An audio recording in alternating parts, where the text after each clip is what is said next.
নমস্কার বন্ধুরা, আজ নিয়ে আসলাম চমৎকার একটা রেসিপি, লইট্টা মাছের ঝাল।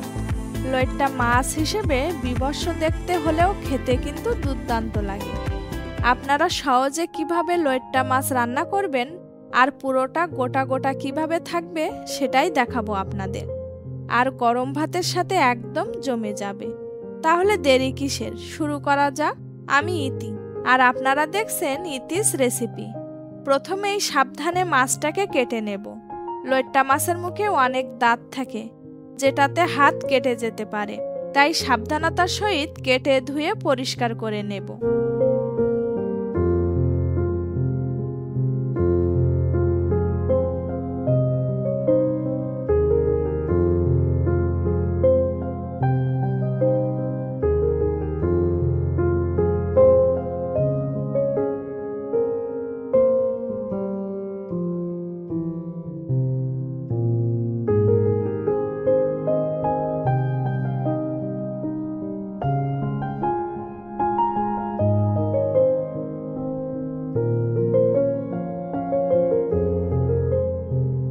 আমি এখানে একটা টমেটো নিয়েছি, সেটা ফালি ফালি করে কেটে নেব।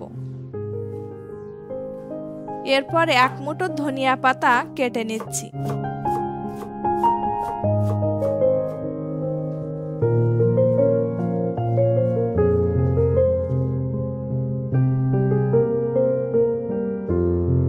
এ পর্যায়ে মাছটাকে ম্যারিনেশন করে নেব। প্রথমে লেবুর রস দিয়ে দিচ্ছি, এরপর গোলমরিচ গুঁড়া, ঝালের গুঁড়া, লবণ, হলুদ আর সামান্য সরিষার তেল দিয়ে ম্যারিনেশন করে নেব।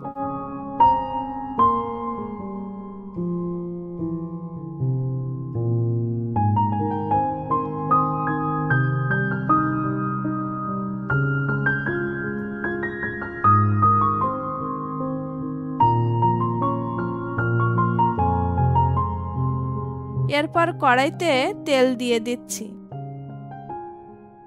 ফোড়নে দিয়ে দেব গোটা জিরা আর শুকনা মরিচ। এরপর পেঁয়াজ কুচি দিয়ে দিচ্ছি।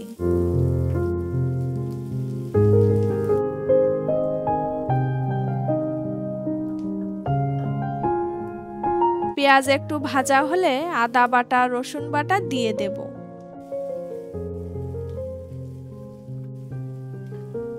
আদা রসুনের কাঁচা গন্ধ চলে গেলে দিয়ে দেব পেঁয়াজ বাটা। ঘন গ্রেভির জন্য স্বাদ মতো লবণ, পরিমাণ মতো হলুদ, রঙের জন্য কাশ্মীরি লঙ্কার গুঁড়া, জিরা গুঁড়া, ধনিয়া গুঁড়া, ঝালের গুঁড়া আর অল্প জল দিয়ে মশলাটা কষিয়ে নেব।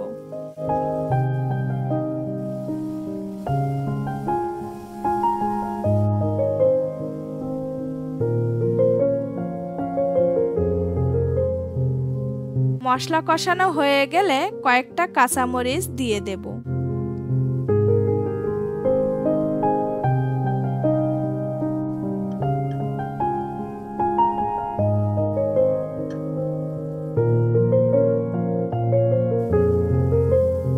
এ পর্যায়ে তেল ছেড়ে দিলে গরম জল দিয়ে দিতে হবে।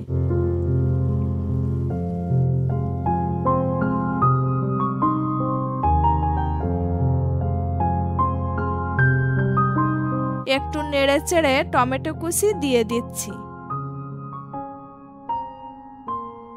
সাথে ম্যারিনেশন করা মাছও দিয়ে দেব।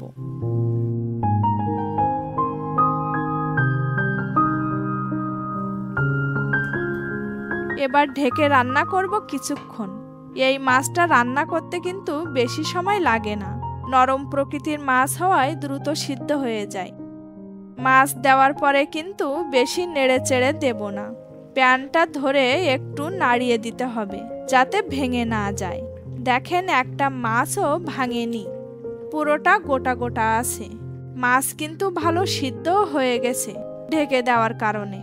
এবার মাছের ঝোল টকবক করে ফুটে উঠলে, ঝোল কিছুটা কমে আর গাঢ় হয়ে আসলে ধনিয়া পাতা কুচি ছড়িয়ে দিতে হবে। ব্যাস, রেডি হয়ে গেল লইট্টা মাছের ঝাল।